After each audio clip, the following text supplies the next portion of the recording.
What's happening? The world's happening, right? Yeah. Do people from Long Island always say they're from New York? Are they referring to the state or the city? Well, we usually say the city if we're talking about the city, but I guess I can refer Long Island. Well, yeah, I guess so. New York, usually people think of New York State, so. Yeah, New York State comes right about 40 miles from here. Long Island's a little way away. Yeah, I think you're about a 7.5-hour ride from me. Right. Going speed limit, of course, but. That'd be about 500 miles or so. Yeah, close to that. Well, it's the same address you have on your site, right? Right. Okay, yeah, then for me it's about 7.5 hours. So it's not too bad, actually. Right. You know, so I thought you were a little higher up. So 330 feet approximately. Okay. As long as you're on the shield, right? Eh? As long as you're on the shield, right? That's the key. Got to get to the shield. Yeah. Yeah. You can be in Ontario, in some parts of Ontario, and not be on the shield. Right. And, that would be most of the area that looks like an arrowhead. Right. Above Lake Ontario and Lake Erie, pointing at Lake Michigan. But I think, if I remember, all of Quebec is okay, right? That's to the east of you, right? Quebec, I don't know. I don't think it's all okay, but some of it is okay. I wouldn't say that the people on the southern side of the St. Lawrence, right, behind Maine and Vermont and side Moncton, I don't think that would be okay. So it's not even just getting north, but it's getting on the shield, right? So it doesn't matter. It doesn't even matter if you're in Alaska, because they'll. Right? Yeah, it's a big V. And it's from Labrador down to,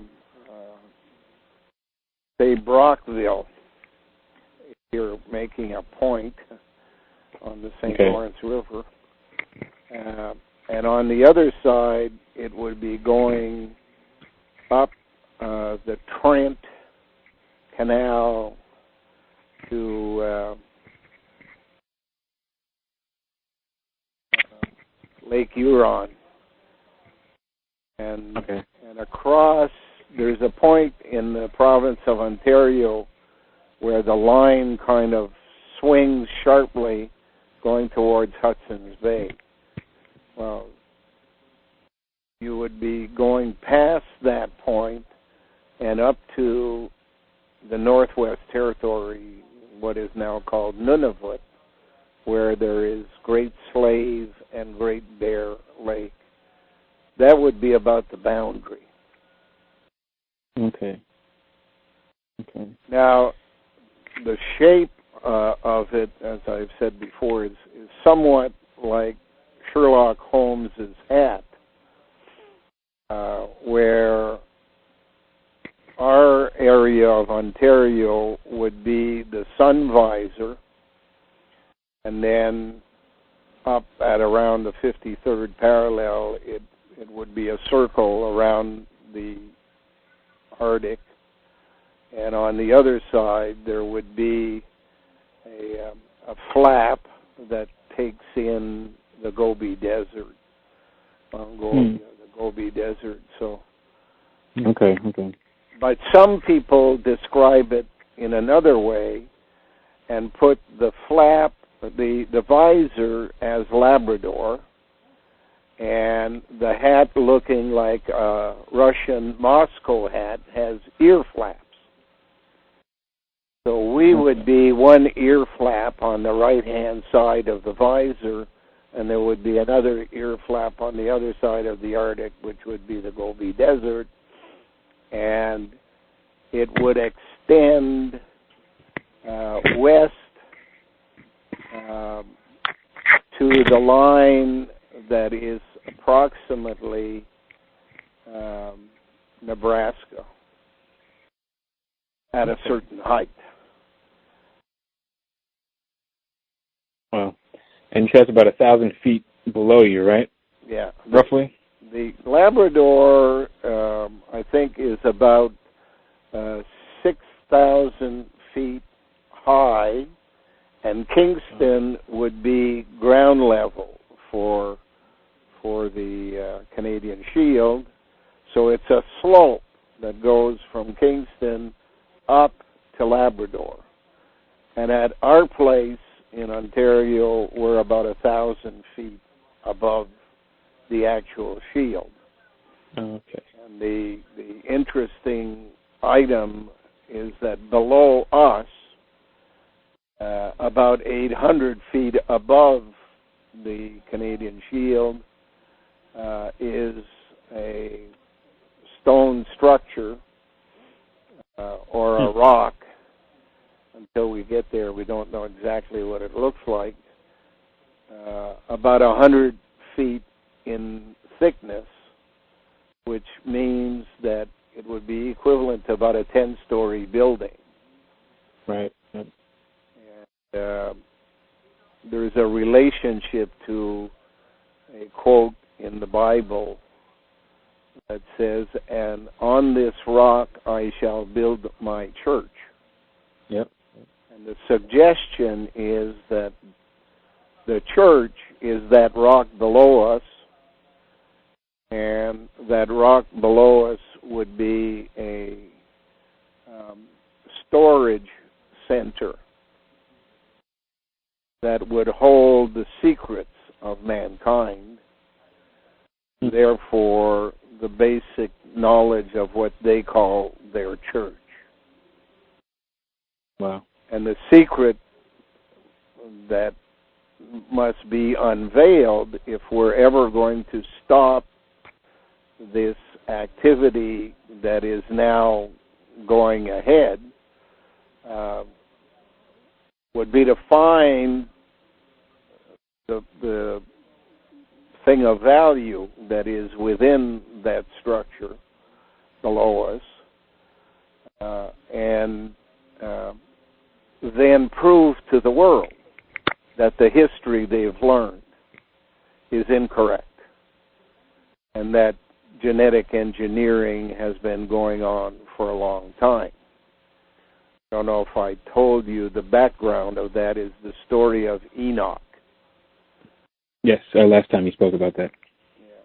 So is that going to be? Would that have hieroglyphs on it? Is that how it would work, or well, follow it out? In Enoch, it describes as God giving to Enoch a half of the stone he brought in, cut diagonally, which suggests it then becomes a triangle, right. and said that he would retain one half, give him the other half, and at the point in time when the two halves came back together again,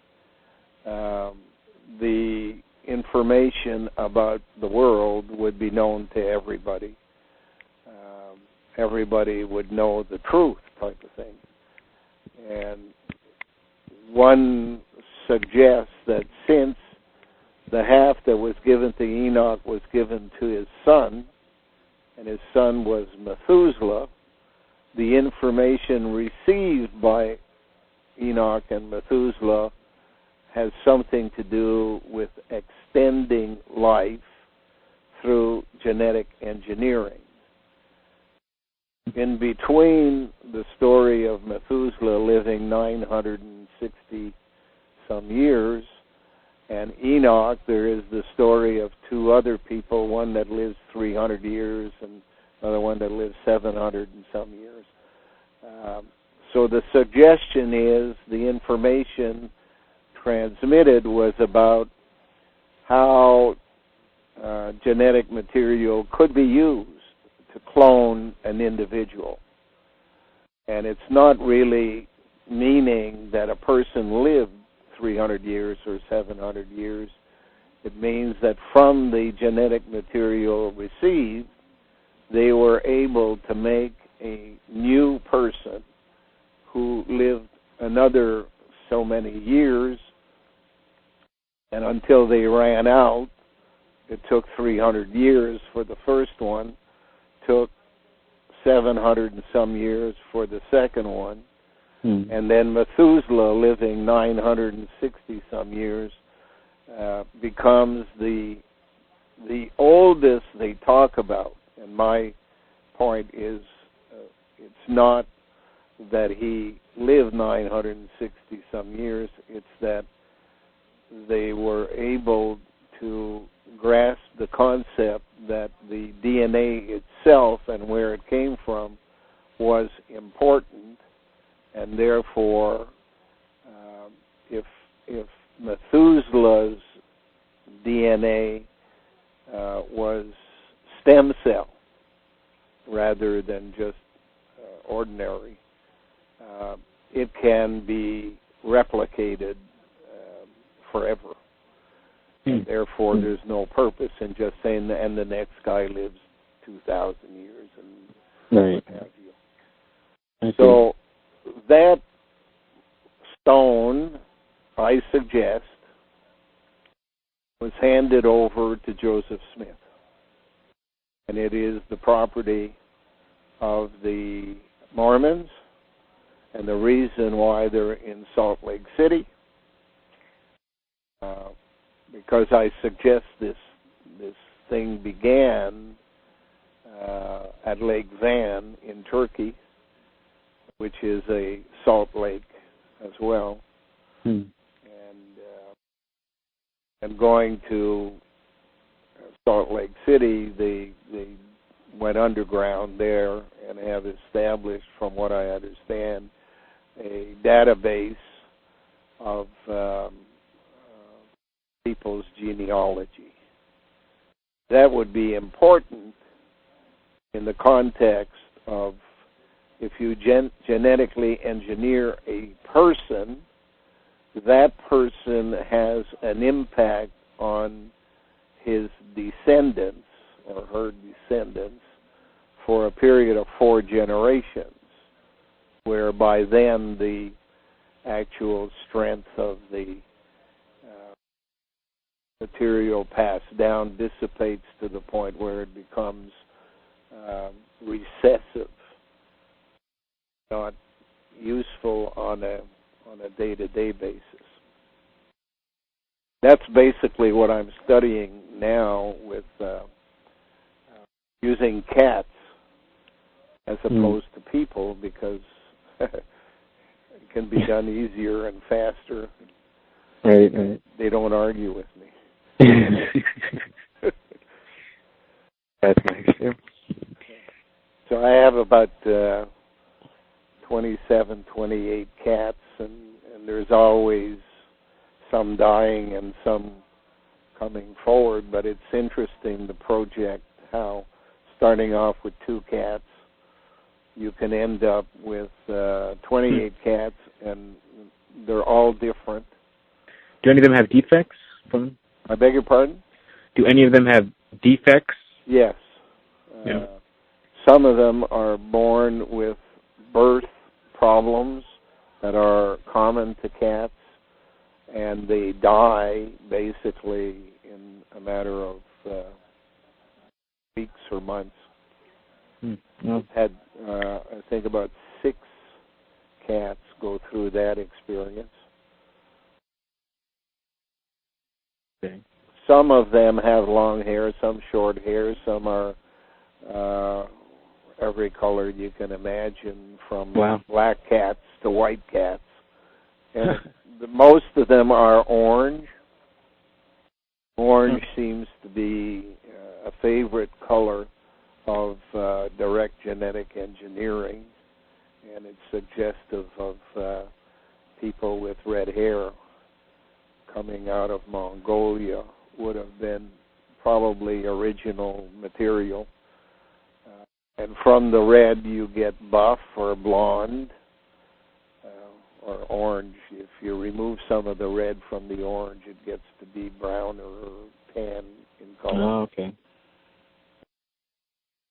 But it's quite fun to watch that entire process developing before your eyes.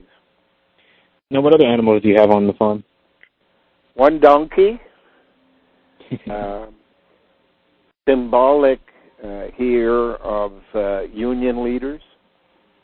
Makes a lot of noise, hides behind the sheep, does really nothing of significance except noise. Is really on side with the bad guys. Yeah. As long as it gets its cut. It's cut of hair. And we had 4 sheep, but I didn't replace any as they got older and died, and I'm down to 1 sheep, so I'm a 1 sheep herd. So that makes me a shepherd. A shepherd. Are you a good shepherd? I doubt it. City boys don't make excellent country people because you don't have it in your DNA, but I probably am more attentive than most. Make sure that they have food and water. Right. Even if that means I have to carry it through a storm. Yep. I'm sure you get a lot of those up there too, huh? Hey? I'm sure you get a lot of those nice wintry storms where you're living, right? Although it's getting less and less for the last 3 years, so climate change is having some impact, I think. Then we had 3 pigs for the first 3 years, and then the people who sold me the pigs found out who I was, and I guess they were Masons and didn't appreciate me, so they gave me 3 sick pigs. Oh, wow. So I 2 of them died in the first couple of weeks, and the other one I killed but didn't use any of its meat or anything. Right. And decided that I wouldn't. There was no benefit after 3 years, anyways, of continuing the process. I found out about pigs what I wanted to find out, and it had to do with their hair being short and bristly, as opposed to long-haired cats and dogs, that kind of stuff. Right. And I found out that they're very intelligent, very clean, against what their reputation is. For a guy born on a 3rd floor apartment. Right. Now I remember interesting experience. I remember you one of our earlier talks. You were saying how you were in that some hotel that had a room number 23 and a 14-room hotel, and then you saw, you did. If you don't mind saying that story again, but I remember the point you were getting at was that there was the 2 vases or vases. Now I've been thinking. Now, are the vases symbolic to a test tube? Is that what that's supposed to? I was trying to figure out. It has a couple of meanings that can be interpreted, and all of this usually has more than one definition because they need deniability. If you find out one, they need to tell you it's the other type of thing. The vase is symbol of a container. Back in the old days, there weren't many things that could be used for containers that would allow the retainment of liquid. Right. It's interesting that a container is a word, syllable in there, tain, which is used in mountain, a mountain. contain. And the word tain basically means the back sheet on a sheet of glass that turns it into a mirror.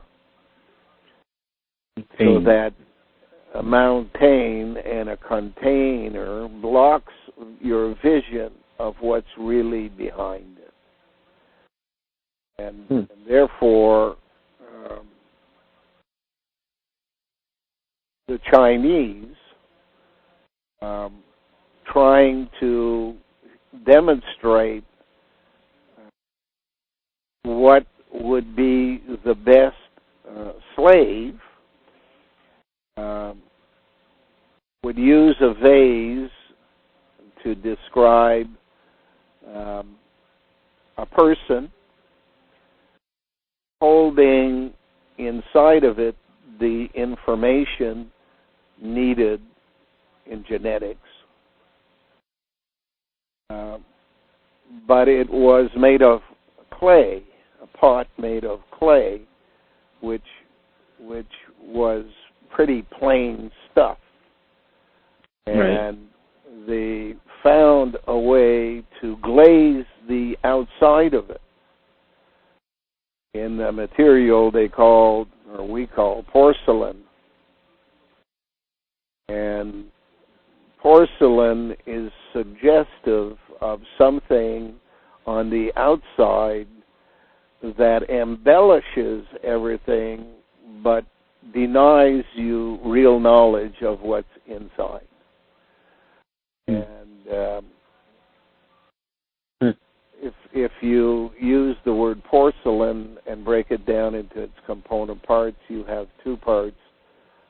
One is porc, P-O-R-C, which is pork in French.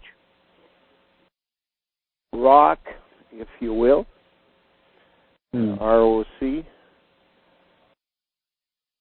And the P is suggestive of end times. Glen is from the word line. Lins are lines. And Glen is a G, Glen. And a len is a suggestive of a male, where a lin is suggestive of a combination.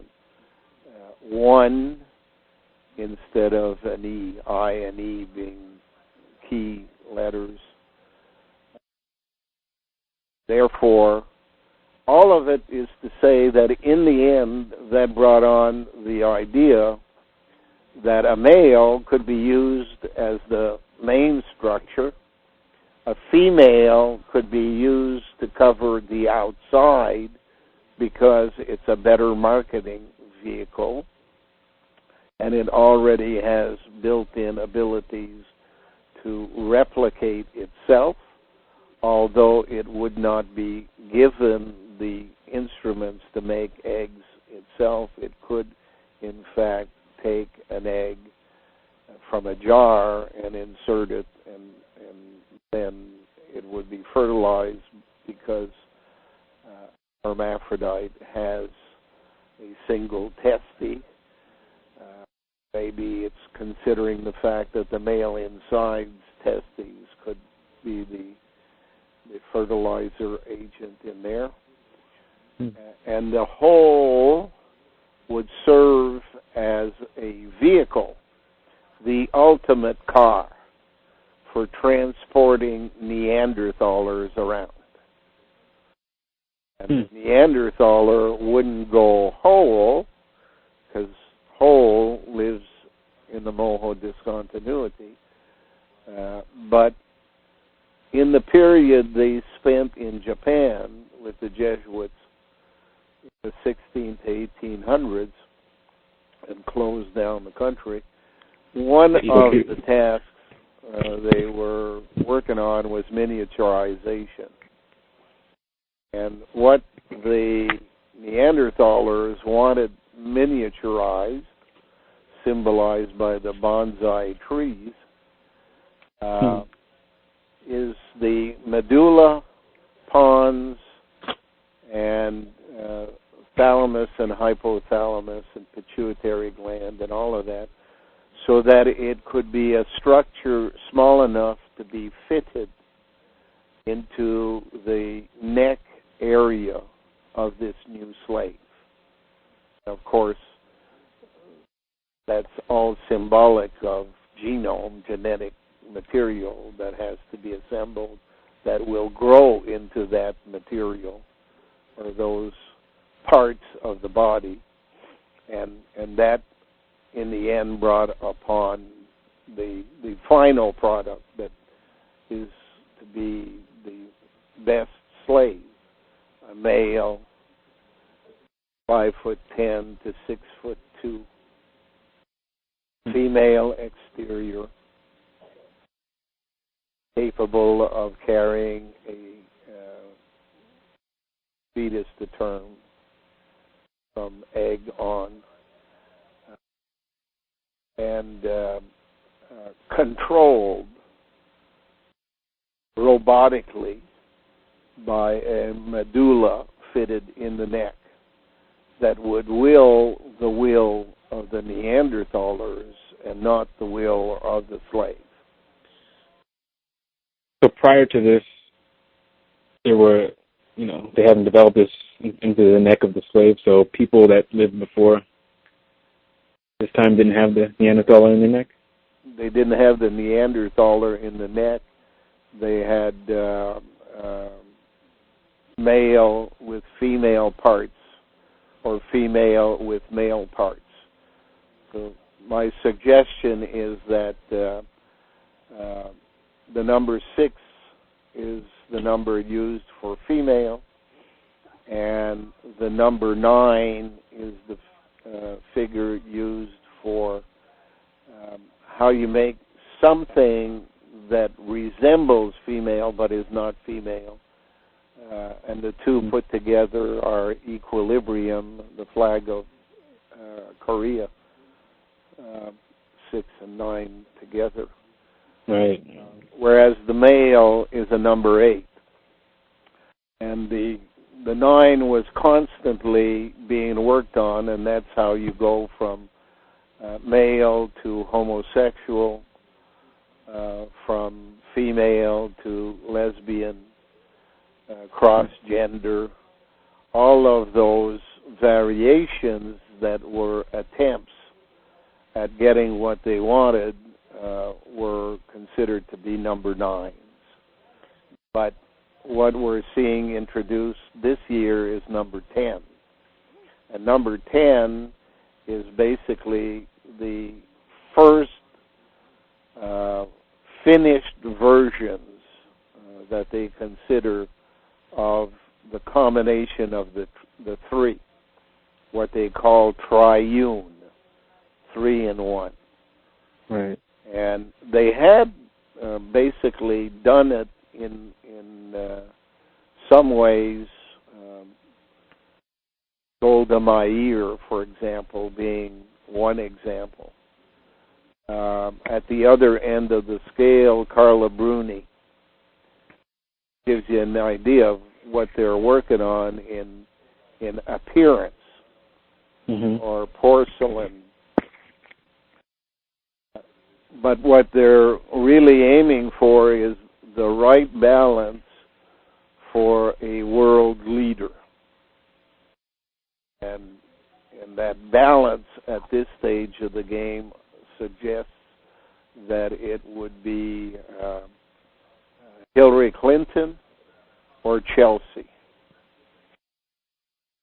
Another example of the right balance would be Michelle Obama. Okay. Michelle Obama is described as Batwoman. Batwoman? Yeah. And in their language, they replace the O with 2 E's, Wee man. Yeah. That wee man. All right, you posted that. Was it today? Yeah. Yeah. Because 2 E's are symbolic of 88. So if male is an 8, an 88 is a male-woman combined. Oh, right. Right, like an uppercase E with 88. Yeah. Mirrored on each other. Yep. Now, in sculpting, you must always be looking for the part that's missing. Oh, yeah. Now, with everyday people, they still have that piggy in their neck, or is that only something engineered for rules? I would suggest that by now, the process having begun in everyday people in 1717 with the creation of secular Freemasonry, and having moved to the operational level in 1776 with the Jesuits sending off a guy to pretend he was mad at them and setting up the Illuminati. Right. That we now have had over 200 years of adding to the population. And I cannot see how that is not long enough to have completed the process. I believe that everybody by now is a product of either an original transfer of an egg that is 62% pure, or its offsprings over 4 generations. Wow. So if you had 200 years ago a population on the planet of maybe 1 billion, the net result of the 6 billion we have today would all be descendants. Right. Therefore should all come equipped. And now it makes sense why they try to get everyone into the cities so that they can all just breed from the same people, right? Yeah. City Zens. Zen. Easy. The big easy is you make them into new Zens.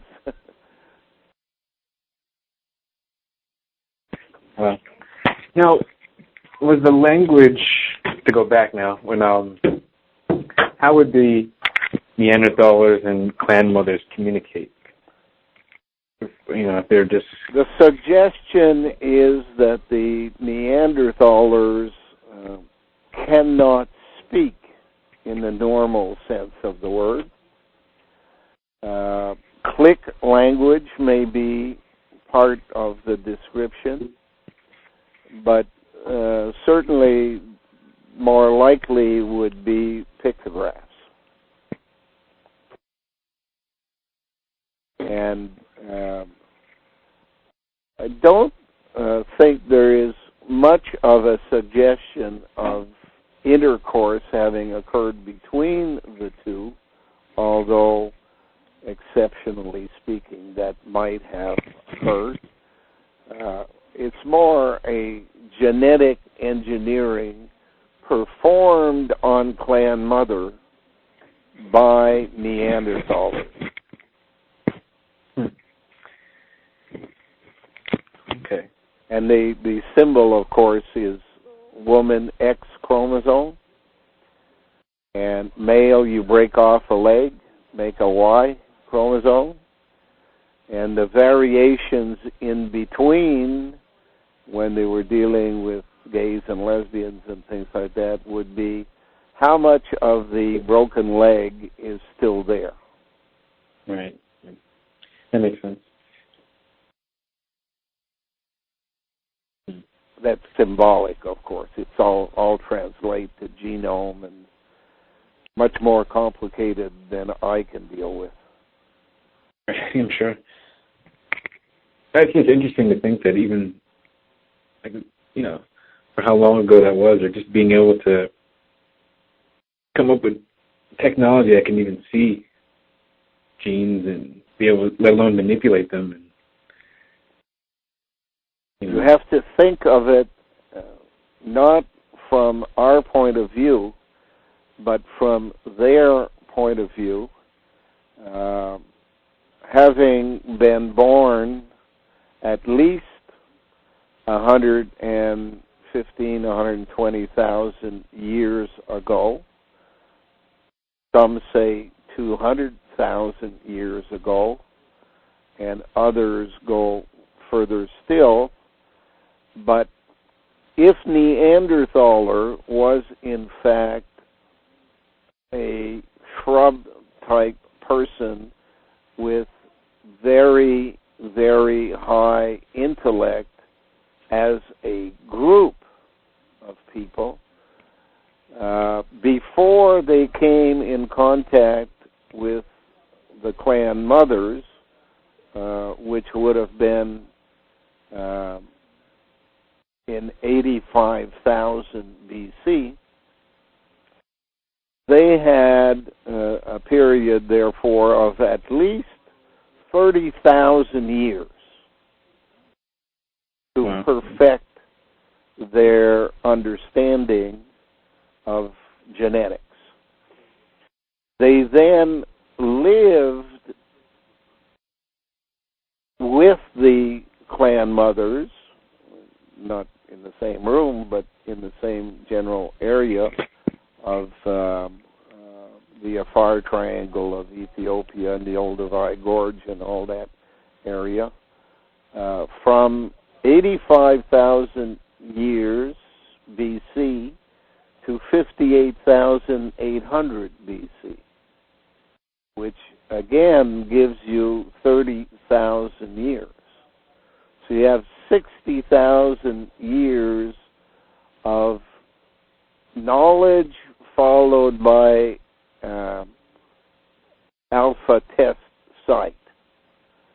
Then they go quiet for a period till about 40,000 BC when they leave the community of clan mothers and set up in what we call Somalia and continue their research there of plants and minerals, and basically what you're dealing is alchemy. It's a mixture of chemistry and all other sciences. And they produce their servants, which they call Cro-Magnon. And those servants are distributed still to this day in the southern part of Africa, below the Sahara Desert, as opposed to above the Sahara Desert. And at one stage of the game, that's at 40,000 BC, they make Cro-Magnon. At one stage of the game, and the suggestion is between 30,000 and 25,000 BC, for a period of 5,000 years, they moved to an island called Madagascar and have access to a few other islands which they can use as laboratories. Comoros Islands, for example, off to the north, west of where they were on Madagascar, which are French islands today. And from that vantage point of Madagascar and the islands, they design a slave which is almost what we know as mankind today, called Roma, taking 2 letters out of crow and 2 letters out of magnon. Because non is basically wisdom, genetic way of speaking, Gnostic. Yeah. So it's the man of wisdom is produced on Madagascar. And then by 25 to 24,000 BC, they move to Antarctica. At the time, Antarctica is a continent much like North America is today, with great plains, grass, mountains with snow on top. And it's a move that is done basically because it is the center of the planet.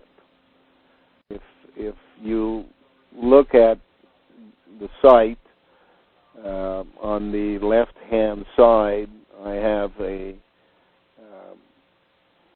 picture of Antarctica, of the Earth, on which is focused on Antarctica, and if you click on it, it enlarges and it revolves, and you get to see that there is only one ocean in the world, and it all leads to Antarctica. Okay. It's like a big octopus. But once you look at Antarctica by itself, it's shaped like a rabbit. You have to let it turn till it gets to the right place. But you have a big white rabbit. And the white, of course, comes about with the coming of an ice age.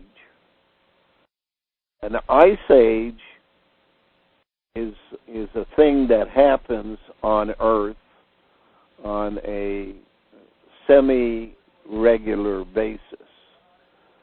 And an ice age, I suggest to you, is something that is manufactured in outer space. Mm-hmm. If a body outside the solar system has a flyby period which passes the solar system, it will have an effect on orbits within the solar system. And it will change the orbit from circular to egg-shaped. Right. That, therefore, means that all of the time the planet must spend in the elongated part, it's colder because it's further away from the sun. But as it comes into the sun, it normally warms up and things melt. But then when it starts its journey up that slope again, it gets colder. And the more elongated the orbit is, the longer the period of ice will last. And the further down it will extend because it doesn't have a chance to melt. And the less water there will be in the oceans as there is more and more ice, and therefore more a possibility of moving across what we call straits today, Bering Strait, or right. the space between Antarctica and Australia, the space between Sri Lanka and India, England and France. All of those things kind of become all linked together. But as the object moves further away from the sun, then the orbit of Earth returns closer to the shape of the circle, and as it does that, the temperature, mean temperature, increases. Scientists tell us that the mean temperature changes 2 degrees, and that's all that's needed between no ice and an ice age. And there you go. We are basically, obviously, coming out of a period of some effect upon the planet. We're at the end of the ice age, not quite there yet, since we still have ice in Antarctica and in the Arctic. However, it's getting shorter and shorter, their season, and is about to change. Once the Earth returns to totally circular orbit, then there is no difference in climate anywhere on the planet. I thought it was because all the SUVs. So there you have the basic general structure of the process. So with the coming ice age on Antarctica, 24,000 BC for 8,000 years to 16,000 BC, it got colder. From 16,000 BC to 8,000 BC, it got warmer.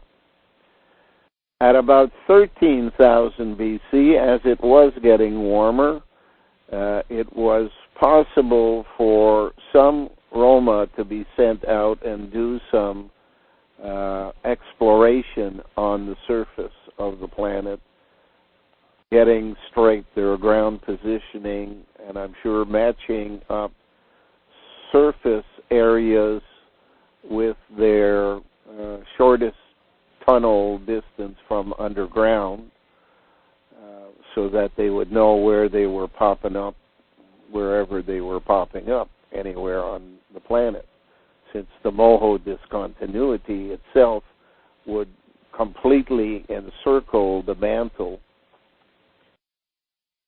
you have the possibility of popping up anywhere,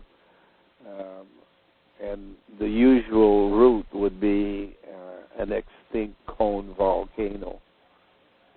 Mm-hmm. Once they had done the exploration of the planet, they basically began to populate it at about 8,500 BC until 4,000 BC. And at 4,000 BC, they established what is called the College of 6 Days, which basically meant that they were opening a lab or a university, which would be the surface of the planet. And there would be a university within the university, the broader university being the entire planet. The narrower university would be the United States of America at the end times. College of 6 Days in their language means 6,000 years. So the time from Adam to 0 and from 0 to 2,000. Is that why they run on that? The entire story is of genetic engineering, of course, starting with Adam. Take a rib and make a woman. Is that why they run on that calendar? Yeah. And the moon is their year. So it's a lunar calendar, and why the Catholic Church always has their saints' days and stuff like that, based upon the lunar year. It's to cause confusion. They give one solar calendar to the people while they keep a lunar calendar for themselves, and therefore can be talking about something different than what they tell us. Wow. Well, the word Jesuit is basically I am. Je suis. I am. Oh, yeah. I am because I think is what René said. What was his name?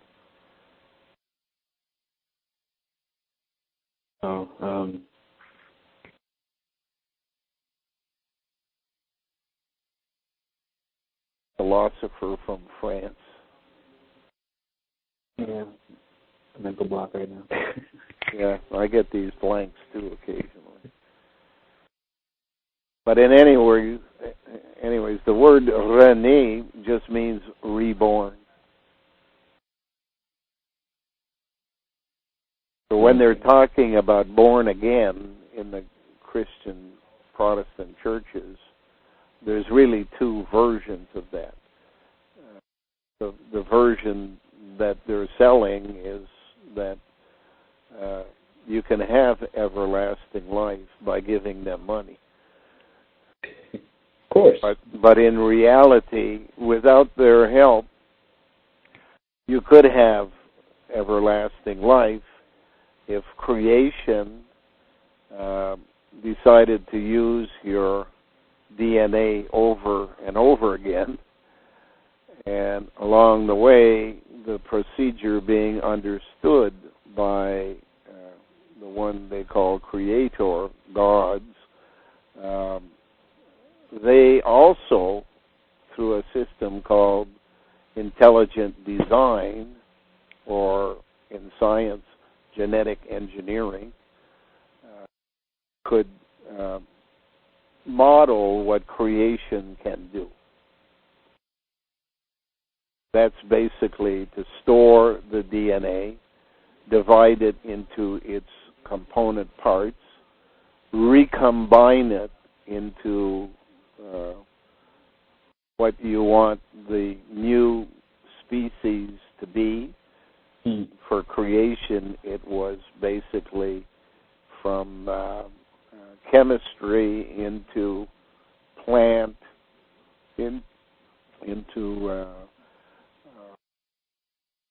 bird, into animal, and into thinking human beings.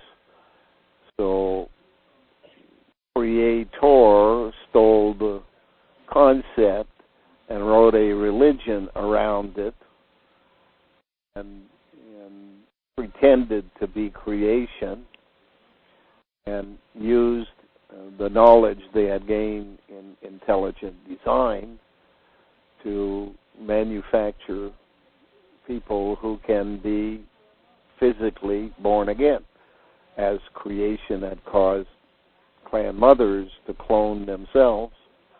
They want a clone of their own, but they want a new and improved version. Wouldn't it be interesting, though, if creation made the creators just for that purpose alone? Sure. It's always a possibility or probability. Creation never experiencing anything can find things more interesting could it experience. And you have a choice in believing it made it happen, or my preference, it let it happen. Right. Yeah. And by letting it happen, it can experience through its own agents and bring them back. And its agents would be cells within creation. And how he, she, it, creation sneaks it into the lab so that it gets mixed in with creator's stuff is still to be worked out by me. Everything comes eventually. But apparently that's what happens, is that every now and then creator puts out product which is not totally in its control. I believe that has something to do with the shell being the basic structure of the original rather than a manufactured egg shell. But I still have work to do on that. Mm-hmm. It's not my priority. My priority is basically to try to make sense out of the whole thing, observe, analyze, conclude. And since I only carry part of the answers, to assemble a critical mass that can attain all of the answers, and that critical mass, I suggest, is 13. I thought it would be an easy thing to do. Yes, Tom, I'm on the phone. Okay, supper's ready. The model, of course, is the orange. You can think of it as balls of equal size around a single ball, or you can think of it as the orange, which has the seed in the middle, and slices 12 in numbers in a circle around protecting the seed in the middle. And you can think of Creator's version as a miniaturized orange, a clementine, seedless. Okay. Yeah, seedless. Yeah. So I'll have to leave you at that and go for my supper because the chef gets mad. The chef has spoken, huh? Yeah. That's all right. The only time he speaks is when he says it's ready. Hey. All right, well, enjoy, and thank you again. Okay. Bye for now. Okay. Bye.